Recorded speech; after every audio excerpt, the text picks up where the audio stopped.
नमस्ते साथियों, मैं doctor DP Goswami SPC government college Ajmer इतिहास विषय का प्राध्यापक हूँ। आज मैं जो अपना भाषण दूंगा वो अंग्रेज़ों के शासन की भारत में स्थापना किस प्रकार से हुई थी, इस विषय पर अपना लेक्चर दे रहा हूँ। साथियों, भारत विदेशों के लिए हमेशा आकर्षण का केंद्र रहा है। उसका मूल कारण यहाँ की समृद्धि रहा। इतिहास के अनेक अध्यायों का अध्ययन करने पर यह स्पष्ट हो जाता है कि भारत पर हमेशा ही विदेशों की आंखें रहीं, क्योंकि यहाँ की समृद्धि बहुत अधिक थी। इसी कड़ी में जब पुर्तगालियों ने यहाँ से व्यापार प्रारंभ किया यूरोप के लिए, तो उनकी सोच भी भारत को लेकर बड़ी सकारात्मक रही, क्योंकि उनको यहाँ से बहुत लाभ मिला। 1498 में जब वास्को डी गामा ने भारत के समुद्री रास्ते की खोज कर दी, तो अंग्रेज व्यापारियों को एक बहुत बड़ा हथियार मिल गया था, जिसके माध्यम से वो भारत आते थे और यहाँ के उत्पादों को ले जाकर अपने यहाँ बेचते थे। उनमें अधिकांशतः गरम मसाले होते थे, जिनकी मांग वहाँ पर बहुत अधिक थी। इसी कड़ी में जब पुर्तगालियों को लाभ लेते हुए देखा, तो अंग्रेज व्यापारियों के मनों में भी आया कि क्यों ना हम भी भारत से व्यापार करें।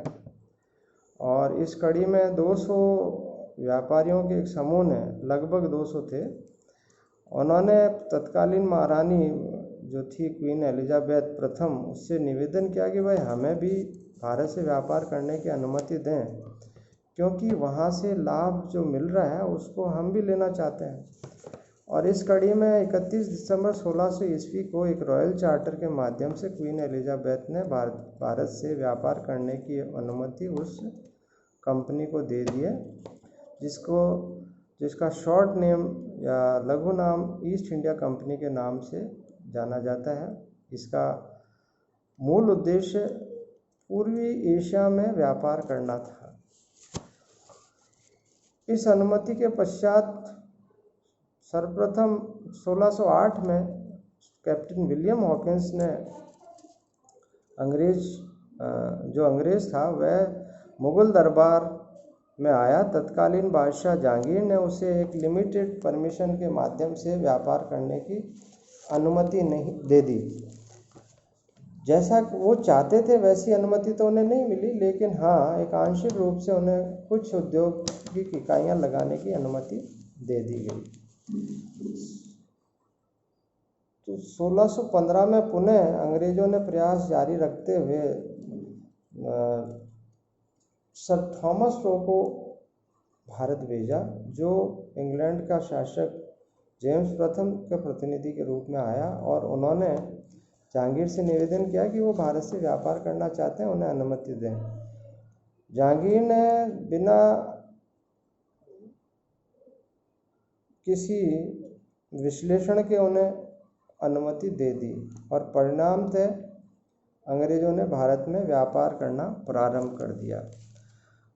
अब इस 1615 के आसपास पुर्तगालियों, अंग्रेजों के अलावा डच और फ्रेंच भारत से व्यापार कर रहे थे।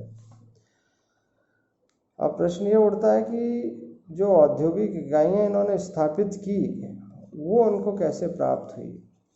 तो इस कड़ी में 1662 ईस्वी में इंग्लैंड के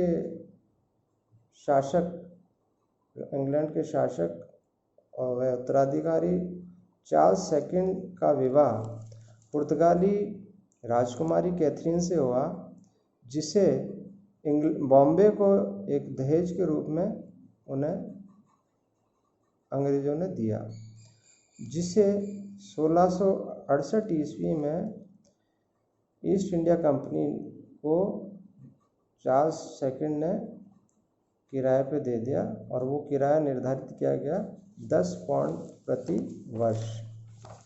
इस प्रकार से वेस्ट एरिया में या पश्चिमी भारत में उनके पास एक बहुत बड़ा केंद्र स्थापित हुआ,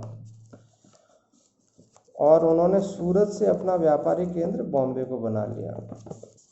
इसी प्रकार से दक्षिण भारत में 1639 ईस्वी में उन्होंने मद्रास जो स्थान है वो वहाँ पर फोर्ट सेंट जॉर्ज को स्थापित किया, और ये स्थान भी उन्होंने लोकल जो वहाँ का शासक था उससे प्राप्त किया 1639 ईस्वी में। इस प्रकार से दक्षिण भारत में मद्रास को उनका मुख्यालय बनाया गया। अब सबसे जो महत्वपूर्ण केंद्र था कलकत्ता, वो उन्हें 1698 ईस्वी में स्थापित किया। कलकत्ता जो वर्तमान कलकत्ता है, ये प्रारंभ में 3 गांवों को मिलाकर बनाया गया था, सौतानीति, गोविंदपुर और कोलकाता। इसका उद्देश्य भी व्यापारिक केंद्र स्थापित करना ही था, यहाँ भी अंग्रेजों का उद्देश्य। और इस प्रकार से कलकत्ता में अंग्रेजों ने फोर्ट विलियम स्थापित किया, जहाँ पर वो भारत से व्यापार करते थे। तो संक्षेप में इन 3 स्थानों पर अंग्रेजों ने अपने मुख्यालय स्थापित किए, जिनका उद्देश्य भारत से व्यापार करना था। इसी कड़ी में अब मैं अपना अगला जो लेक्चर है वो बंगाल से अंग्रेजों ने अपने शासन को किस तरह से विस्तृत किया, विस्तार वहाँ से कैसे प्रारंभ हुआ, वो राजनीतिक हालात क्या बने जिनके कारण अंग्रेजों ने जो व्यापारी थे वो यहाँ के शासक बन गए, इस पे अपना लेक्चर दूंगा। धन्यवाद।